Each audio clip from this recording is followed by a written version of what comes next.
I'm going to rebroadcast this remarkable piece of audio into the public domain to my viewing audience and any other audiences out there who find this in their lap. It's an audio piece taken from a courtroom in Australia.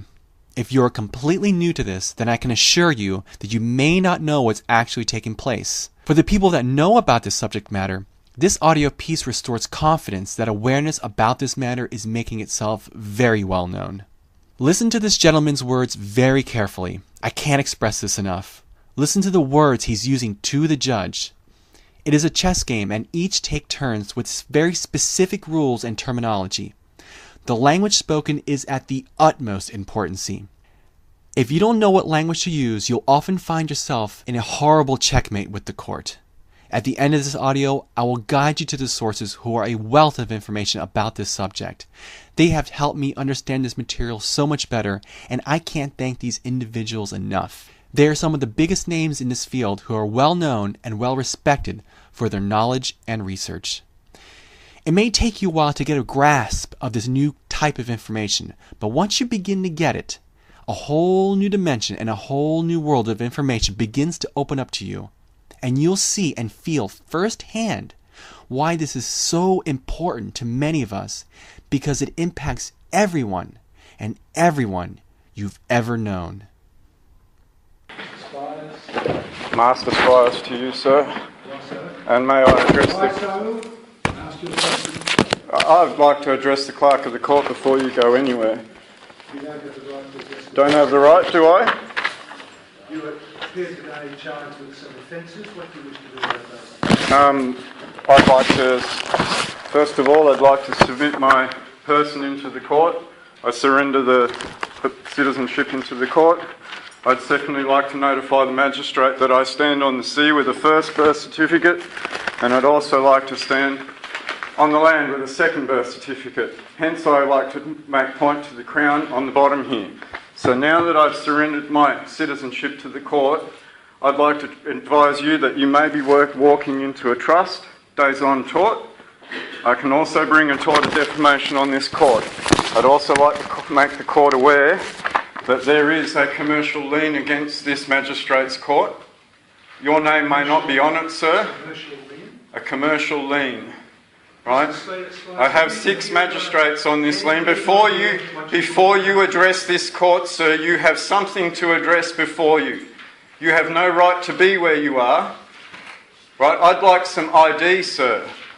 I have my own birth certificate to be on the land. I have my own birth certificate to be on the sea. I surrender my citizenship to the court. Now I ask you, before you start this case, where's your ID, sir? There's no bail, Your Honour. Well, are you, Your Honour? Where is your ID, sir? Your court was asked for ID in March. It is now November. Are you able to provide me with ID to give you authority to sit on that bench? Are said to have occurred in October. Why are we talking about March, Mr. Squire? A different case, sir. Let's not worry about different cases. Well, no, let's worry about what this says here, right here, Your Honour. This here, this which asks your magistrate's court for the legitimacy to be here. Is this a bail that bail was granted over the phone? Excuse me? I was told in the court hearing last time when I was arrested no bail would be set, and I was asked to leave through the front door. And now you're telling me bail is set. I was also told in the last hearing that I was supposed to be here at 2 o'clock. I come in this morning at 9:30 to submit paperwork to be told I'm here at 10 o'clock. Are you trying to withhold me from this court because of this paperwork, sir? Mr. Squires, be pleased to make you wait till 2. We'll do that. Thank you. Oh, so now we're going to excuse the matter. Well, you haven't even addressed this yet. How can you enter this court? Are you complaining that we're dealing with you now rather than 2 o'clock? No, I'm complaining that you have no ID and no right to be where you're sitting. And I would like you to prove me with ID to show me that you have the lawful right to be where you're sitting before you even progress any further. You have a motion before this court. It's been before this court since March, and I will not stand down over this. You have a legal and lawful obligation to rebut these claims. These claims went to your Chief Magistrate in March. Your failure to do so gives you no right to even open your mouth right now. Right? The clerk of the court can address this. You have no right to be there. Right? With this, I will now assign this over to the police prosecutor as trustee of this person. You still have this to address. Your legitimacy to be where you are. Are you willing to come up to me with a writ of commission, an oath, a bond? Who did you sign oath to? Queen Elizabeth II? Are you in usury of my services? Are you the usufructuary? Are you doing a trustees-on tort here? It's a very simple thing. You ask me for ID. You ask me for ID. Before you go any further, bring out your ID, sir. Where is your oath? Where is your bond? Do you have a right to be behind that bench, sir? And I am very serious here, sir. Do you have a right to be behind that bench right now? Are you a loyal Crown subject? Are you a loyal subject to Her Majesty the Queen? Who do you serve? What master do you serve? What Crown coat of arms do you sit under? Mr. Spires, are you defending? I enter no plea yet, and you have no right to enter this case until you prove me with ID.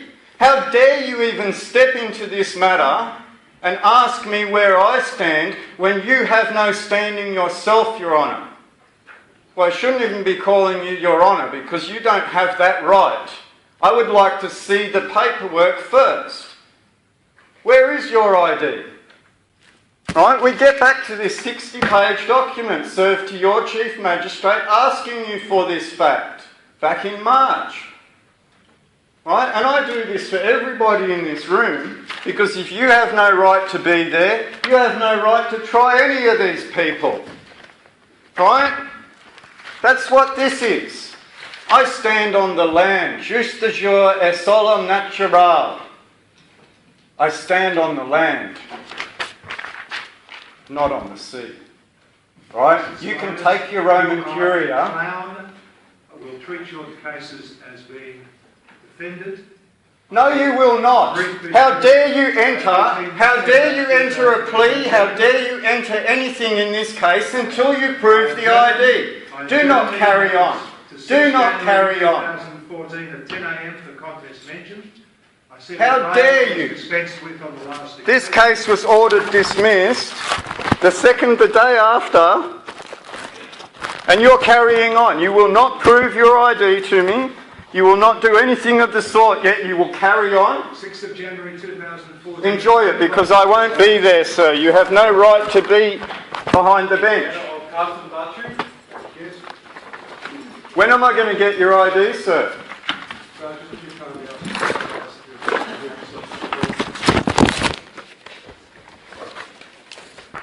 See, you forcibly remove me now.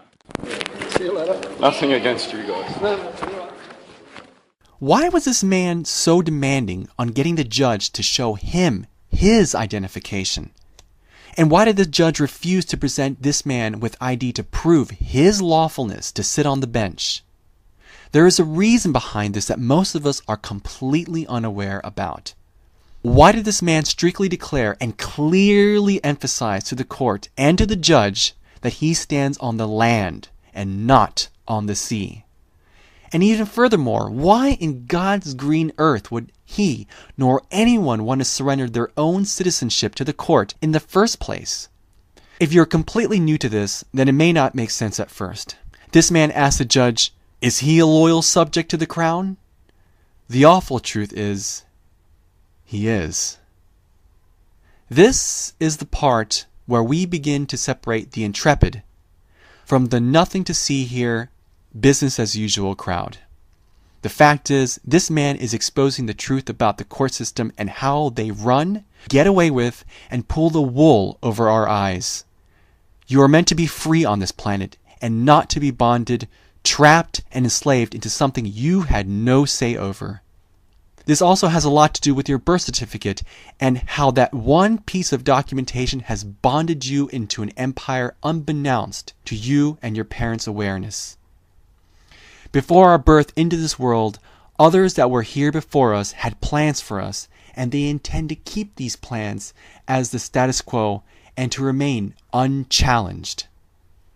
I want to point out with great emphasis that sooner or later your research will lead you down to the road to the city of London, which is also known as the Crown.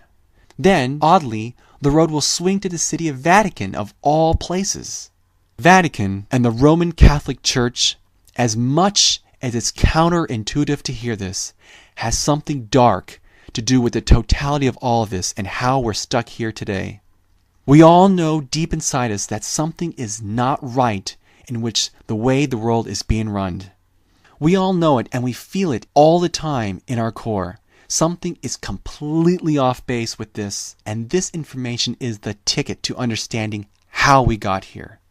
To learn this information in greater detail, I will point you to some people who I found to be quite remarkable in this area, who I'm sure put in countless hours and have sacrificed a lot just to share with the world what they have learned in order to free us all. Their links and information will be provided in the description box below. I'm going to highlight 4 individuals quickly and share with you the rest. Jordan Maxwell is the origin for my awareness into this subject. I found out about Admiralty law through him and the realization about our own birth certificates. Also, his teachings on symbolism is truly remarkable. Kirk Callenbach is someone I recently ran into. His video, Season of Treason, and his birth certificate video will give you a detailed history about America and how it, again, your birth certificate is crushingly important in all of this. Chris from the YouTube channel BarNone11970. I want to specifically point out his channel mainly because of one particular video he made a while back. It's a highly condensed video that encompasses some of the most vital information you'll need to be aware of. In my mind, it is one of the best videos on the net when first getting started. No other person has impressed me more than the heart of Santos Bonacci. This man has brought more light into this subject matter than one could possibly imagine, in my opinion. If you ever needed an education lesson on this stuff, then this man is well worth listening to. His teaching ability and his ability to connect the dots are truly remarkable. The rest? Dean Clifford, Kate Renee from Kate of Gaia, Dave from the YouTube channel Sensei Dave 8, Maxwell Egan, and Bill Donahue. If you knew any more, then please list them below in the comment section. All of these people who I mentioned have an alive spiritual side to them, and that's why I feel so personally drawn to these courageous individuals. All of us live in unprecedented times of historical changes to our own awareness. I feel strongly that it is our duty in all of us to help free our fellow man and woman from whatever source is trying to hold us back from reaching our fullest God-given potential. If this video has helped you in any way, then please share it with others you care about. Take care. Namaste. The day, grab it now, folks. Do everything you can, every single thing that you can.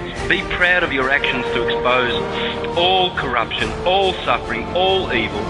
And remember that we've done this before. You'll be proud one day to wake up and to the knowledge that you were once, hundreds of years ago, fighting against these entities. For instance, we've got examples of the Bogomils, the Waldenses, the Cathars, the Albigenses, the Socinians. All of these groups were awakened in the Middle Ages, and they tried to build communities to get away from this horrible, horrible empire of control and overlords, constant overlords, demanding taxes, demanding blood and sweat. It's over. These families, I don't know where they come from. Well, I've got ideas, there's They've come through portholes and they've infested this beautiful planet Earth, and they're a parasite. And we are the true ones. We are the sons of God. We are children of light. We were produced by light. We will return to the light. We serve the light. We serve truth. And we live and die for truth. Never be afraid that you've done something for the truth and you're ridiculed or mocked or hurt because of it.